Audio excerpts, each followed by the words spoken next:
Madame, Monsieur, bonsoir, bienvenue sur Vox Africa. Très heureux de vous retrouver pour cette nouvelle chronique qui, comme vous vous en doutez, actualité oblige, concerne une fois de plus le Mali. Notamment la décision scandaleuse de la CEDEAO de refuser le délai de 24 mois proposé par le gouvernement malien comme durée de sa transition.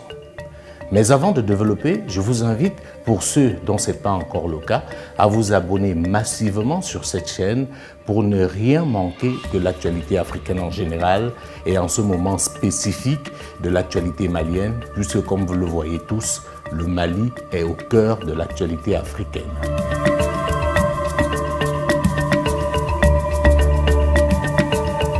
Dans cette chronique, en quelques points, nous allons vous démontrer pourquoi il est vital pour les puissances occidentales, avec en tête de file la France et leurs alliés africains, notamment à travers la CEDEAO, de plonger absolument le Mali dans le chaos. Il faut éviter que le Mali devienne un exemple. Il faut tout faire pour que la transition échoue, parce que si jamais cette transition réussit et aboutit à des élections justes et transparentes, alors le Mali aura démontré qu'on peut dire non à l'impérialisme et s'en sortir. Et naturellement, ceux qui veulent maintenir l'Afrique dans ce climat de dépendance permanent ont peur qu'un succès du Mali retentisse sur tous les autres pays africains qui sont encore sur le joug des puissances coloniales, avec la complicité bien entendu de leurs alliés à la tête de certains de ces États. Par conséquent, à travers cette décision inique de la CEDEAO, vous comprenez très bien qu'on a décidé de punir le Mali, de punir les autorités maliennes actuelles pour justement éviter qu'ils soient présentés comme des modèles. Il ne faut absolument pas que le Mali soit un exemple. C'était déjà le cas pour Haïti dans les années 1800, quand ce pays a courageusement réclamé son indépendance. On a développé tous les mécanismes pour empêcher Haïti de briller. C'est ainsi que les avoirs de Haïti, comme ceux de l'État malien aujourd'hui, ont été bloqués.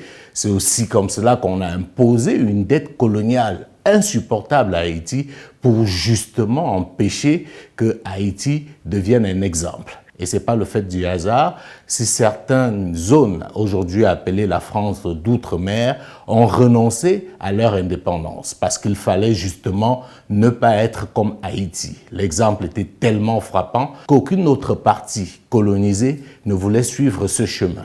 L'autre exemple également, pour revenir en Afrique, c'est ce qui s'est passé en Guinée, en République de Guinée, notamment en 1958, après le nom historique de Sékou Touré. Il s'agit de la continuation du même et seul complot. Celui-là qui s'inscrit dans la contradiction devenue fondamentale entre les options socialistes faites par le peuple de Guinée et les prétentions illégales de certaines puissances qui voudraient encore maintenir la Guinée, malgré sa volonté, dans un carcan d'exploitation favorable à leurs intérêts particuliers. Tous les mécanismes ont été mis en œuvre pour punir la Guinée. Et quand je dis tous les mécanismes, c'est vraiment tous les mécanismes. On a armé l'opposition guinéenne pour créer un climat d'insécurité permanent dans ce pays et essayer, pourquoi pas, de renverser Sékou Touré. Les complots que nous avons connus ont été fomentés grâce à l'appui des puissances impérialistes, mais avec la complicité des nôtres. C'est ce qui me fait souvent dire, et tel que dans le discours du 1er mai dernier, et les véritables ennemis de l'Afrique sont des Africains inconscients. Car si tous les Africains exprimaient la même volonté d'être, la même volonté d'authenticité et de dignité, eh bien l'impérialisme ne pourrait pas du tout réaliser son dessein, à savoir dominer le continent africain. Vous comprenez bien que ce qui se passe au Mali aujourd'hui n'est pas anodin. Ces groupes rebelles, qualifiés aussi tantôt de djihadistes, sont effectivement là pour créer un climat d'insécurité permanent au Mali et fragiliser de ce fait l'État. Vous vous rappelez également, pour ce qui concerne la Guinée, de ce qu'on avait appelé à l'époque l'opération Persil. Parce que comme la Guinée avait refusé la communauté, la Guinée a eu sa propre monnaie, dont elle n'avait pas, comme c'était le cas des autres pays qui avaient accepté la communauté, pour monnaie le franc colonial qui était le franc CFA. Alors, qu'est-ce que la France a fait à l'époque? Elle a fabriqué des tonnes de faux billets pour injecter dans l'économie guinéenne et déstructurer cette économie. Et jusqu'aujourd'hui, la Guinée paye le lourd tribut de ses actions punitives. Donc ce que le Mali est en train de subir aujourd'hui, avec ces sanctions totalement illégales, illégitimes de la CEDEAO, avec l'acharnement de la France et de ses alliés africains, c'est justement qu'on a décidé de punir le Mali. Il ne faut surtout pas que la transition réussisse. Deuxième élément, pour vous démontrer ce qui est en train de se passer au Mali, c'est qu'il ne faut pas qu'à l'issue de cette transition, le chef de l'État malien soit le fruit de la volonté populaire. En d'autres termes, il ne faut pas que ce soit un président légitime. C'est pour cela qu'il faut empêcher la transition de mettre sur pied un certain nombre d'institutions et d'organes à même de garantir aux Maliens une élection juste et transparente. Parce que l'enjeu derrière, c'est que ces pays-là qui veulent absolument tenir le Mali, veulent que le prochain président du Mali soit quelqu'un qui leur est favorable. C'est pour ça qu'ils veulent tout faire pour que les élections s'organisent dans un climat chaotique et comme ça on pourra facilement manipuler et mettre à la tête finalement de l'État celui que les Maliens n'auront pas choisi.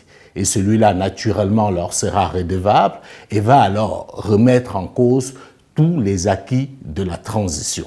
Donc il faut bien comprendre que la précipitation avec laquelle on veut pousser le Mali à organiser les élections est voulue. Vous vous rappelez très bien qu'on a obligé la Côte d'Ivoire à son temps, dans un contexte de crise, d'organiser les élections alors qu'une partie du pays était totalement jonchée de rebelles encore en armes. Le résultat, tout le monde le connaît, c'était le chaos, mais le résultat pour ceux qui avaient mené cette opération a été largement atteint parce qu'en fin de compte est arrivé au pouvoir en Côte d'Ivoire celui qu'ils avaient choisi. Vous vous rappelez de la déclaration du président Sarkozy avant même la proclamation officielle des résultats. Un président est élu en Côte d'Ivoire, l'ensemble de la communauté internationale et les Nations Unies l'ont reconnu. Ce président, c'est M. Alassane Ouattara. La France soutient la démocratie et la volonté libre du peuple ivoirien. Si vous suivez constamment l'actualité malienne, vous allez vous rendre compte que la plupart des renversements de régime dans ce pays ont eu lieu au mois de mars. Donc on peut bien comprendre que la carte qui est en train de jouer la CEDEAO et ses alliés, c'est celle du temps. Parce qu'ils espèrent qu'il y aura une grogne sociale très bientôt qui va conduire à une situation de chaos et pouvoir justement mettre en difficulté les autorités de la transition et fait, comme ils ont souvent eu à le faire ailleurs, main basse sur cette révolution populaire. Il est très important, chers Africains, que vous compreniez quel est le mécanisme. On peut bien se demander pourquoi est-ce qu'on fait une fixation sur les élections alors qu'on sait, et cela a été démontré à travers le temps, qu'il ne suffit pas d'organiser les élections pour régler des problèmes. Pourquoi est-ce qu'on laisse certains chefs d'État modifier à souhait leur constitution, c'est-à-dire commettre des coups d'État pour se maintenir indéfiniment au pouvoir? On se rappelle qu'en 2008, le président Paul Biya au Cameroun a fait modifier la constitution pour pouvoir être président du Cameroun ad vitam aeternam. Ça a été le cas au Congo, ça a été le cas récemment en Côte d'Ivoire. Et à chaque fois, la fameuse communauté internationale est restée totalement muette. C'était également le cas récemment en République de Guinée. Pourquoi on peut se revendiquer, être le pays de la liberté, le pays des droits de l'homme et rester totalement silencieux quand ces droits de l'homme, quand ces libertés sont bafouées dans plusieurs pays dont on a pourtant un regard précis? C'est le cas notamment au Bénin aujourd'hui où Patrice Talon, qui avait annoncé ne faire qu'un mandat, est finalement à son deuxième mandat. Et pour avoir ce mandat, il a dû brimer de manière violente l'opposition béninoise. Plusieurs opposants aujourd'hui sont en prison. C'est encore le cas au Cameroun qui aujourd'hui est certainement l'un des pays au sud du Sahara qui compte le plus de prisonniers politiques. C'est le cas aussi récemment en Côte d'Ivoire, où le président Ouattara, pour avoir son 3e mandat, a dû brimer certains opposants. À ce moment-là, où était la communauté internationale? Où était la CEDEAO? Où était la France? Il faut bien que les Africains comprennent. On va se rappeler un peu du 2 poids 2 mesures dont la France ferait preuve à chaque fois. Pour revenir à l'élection au Cameroun, écoutez ce qu'en disait le ministre de l'Europe et des Affaires étrangères de la France. Est-ce que, de votre point de vue, ce scrutin au Cameroun était une élection libre et transparente? Moi, je n'ai pas la capacité de juger, puisqu'il n'y avait pas de mission de contrôle, de vérification initiée où la France était présente. Je constate qu'il y a une élection qui s'est déroulée néanmoins dans le calme, même si il y a eu quelques difficultés dans les régions anglophones. Je constate qu'un président a été déclaré élu, Paul Biya, par le Conseil constitutionnel. Il a été déclaré élu, donc je le constate, par les institutions camerounaises. Je le constate. Et nous avons, à l'égard de Paul Biya, une relation de confiance. Vous voyez bien qu'il donne pour argument le fait que la France n'a pas envoyé des observateurs au Cameroun. C'est pour cela que ce simulacre d'élection a été adoubé en France. On aurait pu lui accorder du crédit, sauf que quelques mois plus tard, il y a une nouvelle élection, cette fois-là en République démocratique du Congo. Tenez-vous bien, comme au Cameroun, la France n'a pas envoyé d'observateurs en République démocratique du Congo. Mais écoutez ce que va dire Jean-Yves Le Drian, une fois de plus, au lendemain des résultats de la présidentielle en République démocratique du Congo. Il semble bien que les résultats proclamés, M. Tshisekedi déclaré vainqueur, ne soient pas conformes aux résultats que l'on a pu constater ici ou là, parce que la conférence épiscopale du Congo a fait des vérifications, a annoncé des résultats qui étaient totalement différents. Donc vous craignez des troubles? Je pense qu'il faut qu'il y ait d'abord qu'on garde son calme, qu'on évite les affrontements, et puis que la clarté soit faite sur ces résultats qui sont inverses à ce que l'on imaginait et à ce qui était avancé. Il y a des risques. Mal tourner parce que M. Fayoulou était a priori le leader sortant des élections et qui aujourd'hui... Et qu'est-ce que fait la France? Qu'est-ce qu'elle observe? La France agit... Elle s'en mêle pas? Elle s'en mêle? La France agit parce qu'elle est membre du Conseil de sécurité. Elle a saisi le Conseil de sécurité en fin de semaine dernière pour que les résultats constatés soient les résultats réels. Vous convenez avec moi qu'on n'y comprend finalement plus rien. Mais tout cela est voulu. C'est pour cela que vous verrez qu'ils font tout pour que jamais un président légitime ne se retrouve à la tête de nos États. Parce que si un président est légitime, avec une assise populaire certaine, alors il pourra faire comme le Mali. Un autre élément important que je voudrais vous amener à relever, c'est le fait que depuis au moins Jacques Chirac, les présidents après lui annoncent qu'ils vont rompre avec la France-Afrique. C'est fini la France de papa. Nous voulons une nouvelle relation. Nous voulons un nouveau partenariat avec l'Afrique.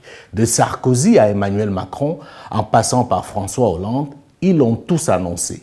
Mais la question qu'on peut se poser, c'est pourquoi, une fois à l'Élysée, personne ne respecte plus ses engagements vis-à-vis de l'Afrique.